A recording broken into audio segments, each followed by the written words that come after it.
Ito yung panahon dati na halos lahat ng butas pwede mong lagyan ng mga quick release. Naman yung tunog nito.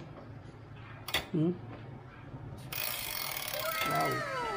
Dati nung panahon din namin, kaya mas mapalakas pa yung tunog dyan. May kinakalikot kaming spring dyan. Oh, yan. 9 years. Diba? Tapos sir, ito napansin ko yun. Talagang stainless talaga to. Stainless. Itong drum brake mo. Ang lupit oh. Ako lang meron yan. Bali, ikaw lang pala meron ganito. Ako lang meron yan sa grupo. Yun. Sa wakas, nakita ko rin yung bike na hinahanap ko. Ito yung tinatawag na legendary play bike. Ito yung kauna-unahang bisikletang ginamit ko noon.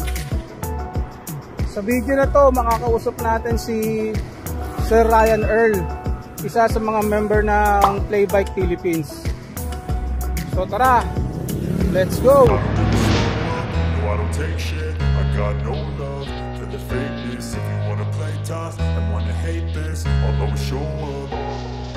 I don't ever slow up, no I don't take shit. I got no love for the fakeness. If you wanna play tough and wanna hate this, I'll always show up and make a statement. I don't ever slow up, no I don't take shit. I got no love for the fakeness. If you wanna play tough and wanna hate this, I'll always show up and make a statement. Everything I do so instinctive and so passionate. Every word I move so descriptive like an adjective. I got a vendetta against people who patented being negative when you should be getting after it. I got facts over facts. Kay Sir Melo, may dinala kasi ritong play bike, ayan oh. So ito yung mga 90s bike pa oh. Considered as classic na to. Ayan oh, na-preserve niya oh. So bali ang may-ari nga pala nito si Boss Ryan. Ayan. Tanungin natin kung ano yung mga components nito. Ito Boss Ryan, ilang taon na sa ito? Itong bike na to? Siguro mga 13 saka 14 years. Gano'n. 13 to 14 years na. Na ano mo pa talaga, no? Na tawag dito, na preserve mo. Tiyaga lang, dinis-dinis. Kaya nga eh. Grabe, ito yung dating panahon na namin, no? Parang ginagawa lang namin dekorasyon eh, pero ngayon value na ito eh. Anong ano to, boss? Dura Ace, Shimano Dura Ace. Shimano Dura Ace. Bali ilan to? 1, 2, 3, 4, 5, 6, 7, 8, 9, 10, 11. 12 pieces na Dura Ace. Clip. Oh, meron pa pala rito. Magkano na value kaya nito ngayon? Siguro value niya mga 300 to 400 isa. 300 to 400. Buta mga rare na pala to eh. Pero mo ilan yan, no? Kung meron kang 20 niya, no? Wow, grabe, classic na. Ito yung panahon dati na halos lahat ng butas pwede mong lagyan ng mga quick release. Pero napansin ko lang dito, ang tindi ng mga ginamit niyang quick release. Oh. Anong brand to, sir? Shimano? XTR, Shimano XTR M900. Lahat yan, Shimano XTR? Tama. Lahat yan. Kaya ako nag-aalo ng iba dyan. Grabe, oh. Bali ilan to, sir, sa tingin mo? Estimate lang. Lahat ba ng butas yan? 10, 11, 12, 13, 14, 15, 15? Shimano XTR? 21. Grabe. 21 na Shimano XTR. Tapos ang group set, sir, anong ginamit mong group set dito? Ano yan? Shimano XTR din, M900. Year model 92 yan, model 94. Oh, grabe. Labas. Mga ano na to. Classic na to. Yan o, XTR na Shimano. M900, tama? Tama. Tapos ang bottom bracket. Ganun din. BBU N90 XTR yun. Grabe. Etong crank. Ganun din. Group set talaga siya. Group set talaga, pati FD, XTR, ayan o. Sangka pa. Ang fender talagang detailed na detailed oh. Nga pala, kaya pala din ni Boss Ryan dito para i-detailed ni for detailing to na gagawin ni Sir Melo. So ayan. Ito yung tawag dito. Ito yung horn na ginagamit. Anong brand itong horn? Nico sir, Nico. Nico, ito yung mga pang Volkswagen dati, no? New old stock yan. Nabili ko to. Year 2005. Yun, speaking of yung old stock, 2005. 2005. Nasa akin pa rin. Buhay na buhay. Ito mapapansin nyo mga kawander, yung rims niya. Ang lupit ng pagkakadetail ni Boss Ryan dyan. Ang kinis. Alloy ito sir, no? Alloy yan. Alloy yan. Tapos ito, malamang cat eye, di ba? Cat eye yan, tama. Cat eye yan eh. Mga panahon ko kasi itong mga playback eh. Ito Boss Raya. Ano yan? Chair. Cherry. Chair. Chair. Ano yan? 1988. Wow. Itong hubs na to. Pares yan, harap likod. Wow, grabe. Ang emblem sir na ano mo na-preserve mo Anong ano to? Bridgestone. Bridgestone talaga. Kasi yung isa, yung nagkaroon ako ng ganito, Puma. Puma naman yung brand. Yung mga makakapanood nito, yung mga nagkaroon din ng mga ganitong bike, yan. Bridgestone and Puma lang. Yun lang mga inabot ko. XTR din, no? Headset niya, no? XTR, oh. Ang lupit nito, mga kawander, oh. Tapos ang stem niya, Sinelli, 130mm haba. Sinelli, 130mm ang haba. Mahaba.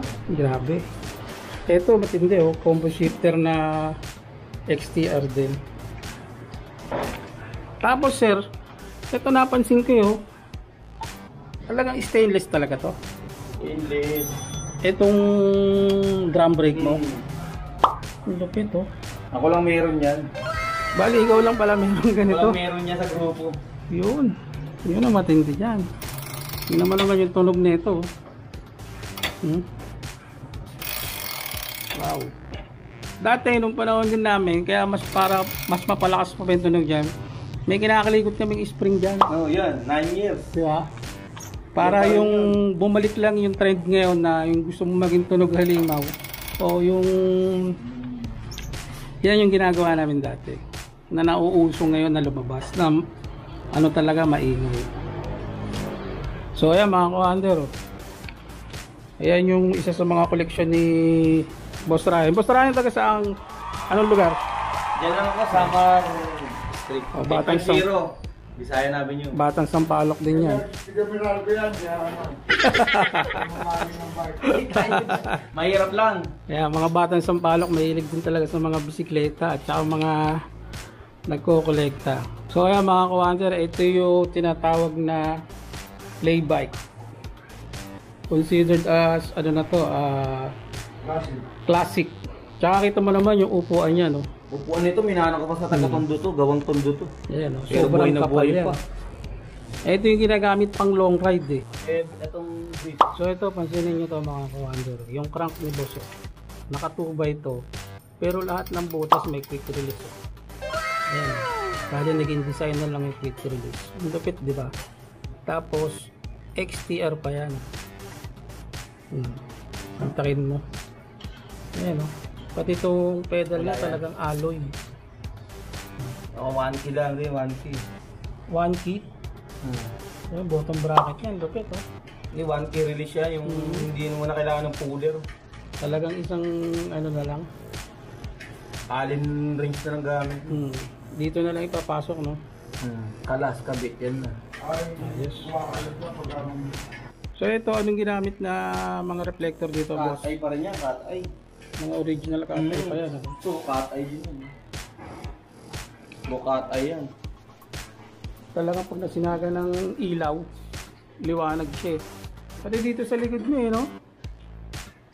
Cat eye na rin yan, no?